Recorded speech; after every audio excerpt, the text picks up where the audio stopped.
Welcome to the Impact Nations podcast. My name is Tim. I am your host, and I hope you've been enjoying season 9, I think we're on. Incredible. Season 9, we've been doing the parables. I hope you've been enjoying it. We just had a couple of great episodes with Bradley Jerzak. If you haven't heard those, go back to the last couple of weeks, check those out. But for the month of December, going to change it up just a little bit. I think we may come back to the parables in the new year, but for December, we're going to take just a few minutes each week to tell a story about a life transformed.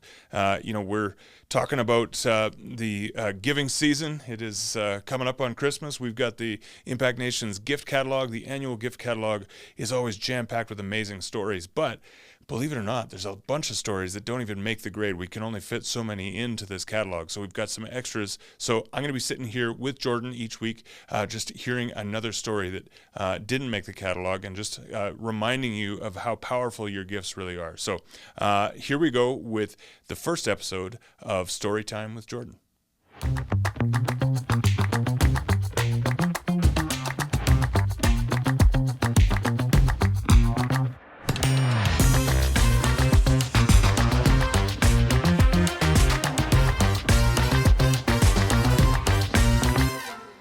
Well, hey, everybody. My name is Tim. Whoop, I'm bumping the microphone. I'm with Impact Nations, and I'm sitting here with my friend Jordan, who, coincidentally enough, also with Impact Nations.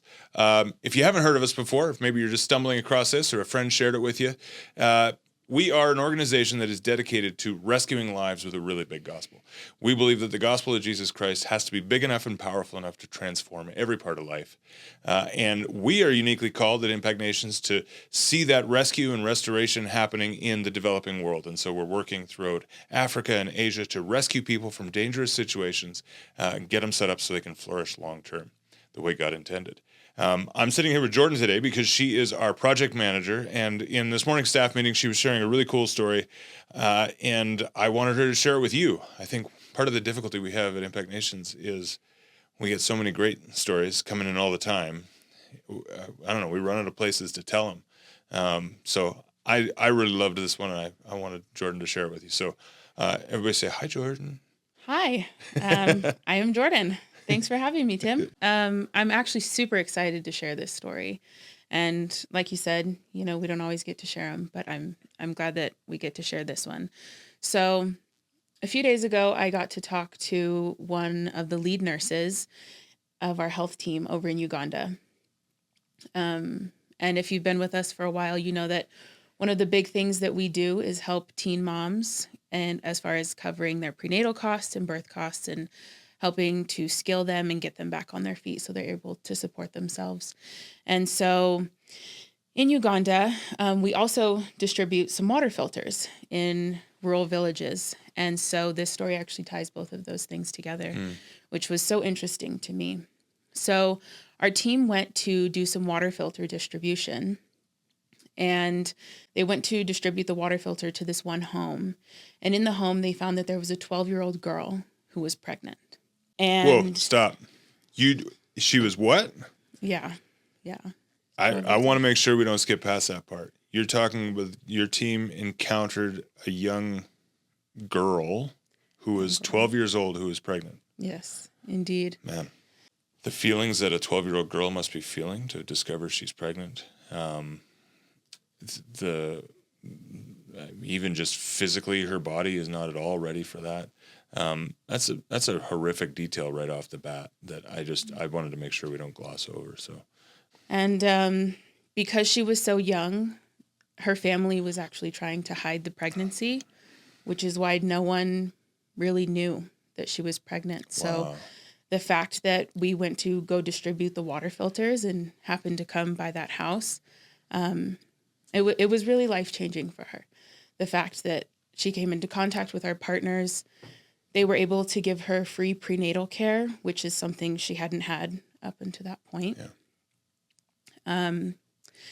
Because she was so young, she ended up going into labor at 6 months. So obviously very preterm, and the survival rate for premature babies in Uganda is about 1%. Yeah, you and I have seen the hospitals in Uganda. They're not a pretty sight. And so when you've already got a high-risk pregnancy, high-risk delivery going into a place that is not in any way clean, not well equipped and things like that, it's a very dangerous situation, isn't it? Absolutely. Especially for a mom that young.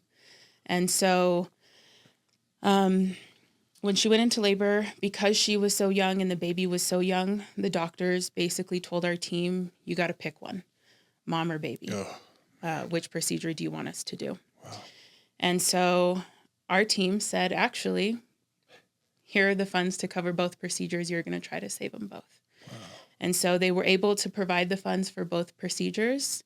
And while the doctors were working, they were in constant prayer. The entire team was just together praying with one another and really believing that she would pull through.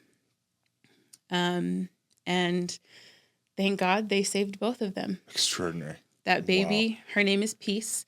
She is now 7 months old. Wow. Yeah. The mom, she must have been itty bitty when she was born. Oh, teeny tiny, tiny man. little thing. Yeah. But yeah, she's doing great now. The mom is almost fully recovered from her procedure. Wow. And they're who is also just a child herself, right? I mean, she must be 13 years old now, I guess. Yeah. She just made 14. So just made 14. Okay. Yeah, hit 14. And has a 7-month-old baby. Yeah. Oh, man, I can't imagine. Yeah. I mean, I don't know this for a fact, but I'm sure the doctors were astonished that they were able to do it, especially since they didn't think that they could. Yep. But yeah, mom and baby both survived. In one sense, it's a very heartbreaking story because of the age and because of the background. It's also a huge testament to how big and faithful our God is. Amen.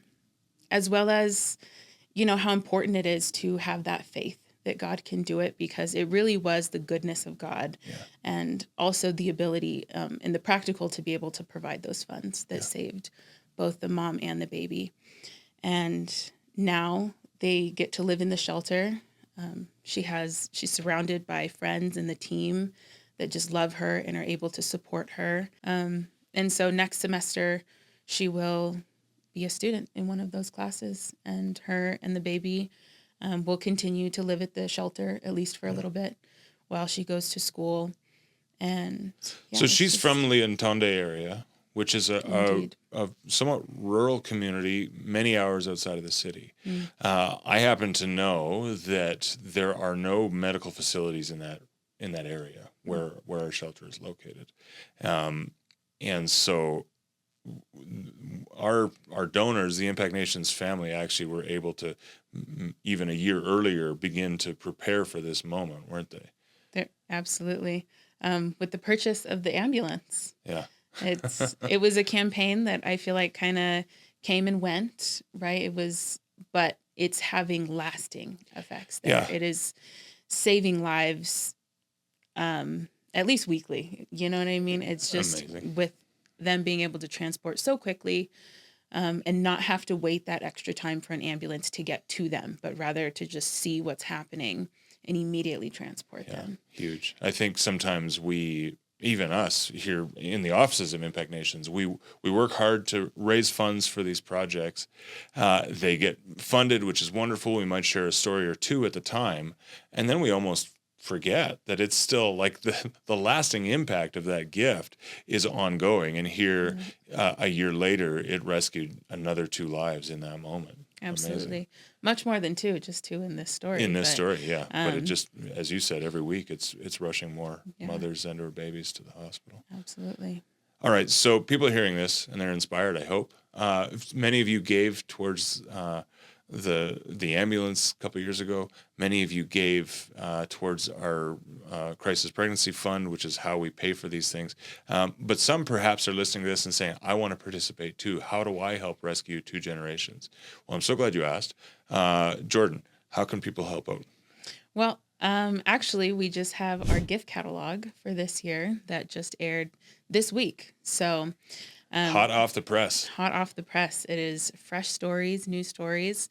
So you can go to impactnations.com/catalog. And if you look for Rescue 2 Generations, that's what this is called, because both mom and baby were rescued. You can pick a gift there. You can just give to the General Health Fund.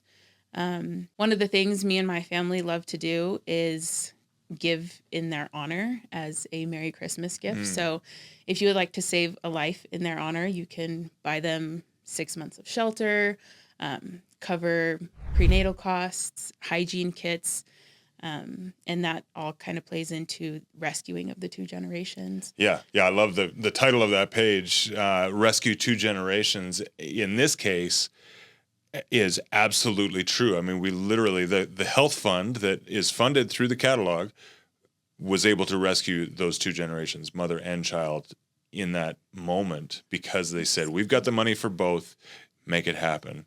And then prayed like crazy, and God made it happen. Absolutely. But then again, another gift out of the catalog, there's cards that you can send to people with a note about how their gift made a difference.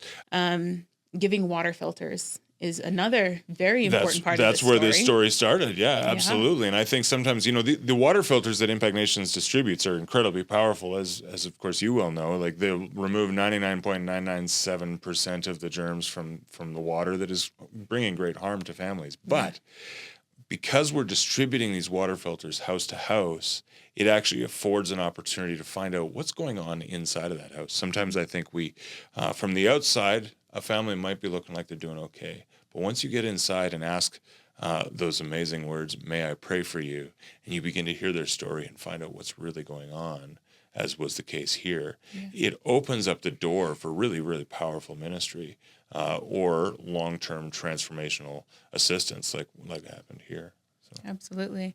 And then always just standing with us in prayer and praying for these girls and praying for these programs. Yeah. So. There you go. There's a few really practical ways that you can join Impact Nations in rescuing lives with a really big gospel. Jordan, thanks so much for spending time with us today. Yeah, thank you for listening. We'll have to do this again sometime. I don't know how often we can do it. We have so many stories. We could fill the airwaves long time, but we have to get back to our desks down the hall and keep working on the next life to be rescued. But we do need your help. So head to impactnations.com/catalog to learn how you can do that. Read some more amazing stories there, and be sure to hit subscribe on YouTube, hit the little bell so you get the notifications, because I think we're going to sit down and do this a few times in the next few months, at least, so you don't want to miss out on these great stories. Thanks, Jordan, for being with us. Thank you. Thank you all for hanging with us. We'll see you again next time. Bless you.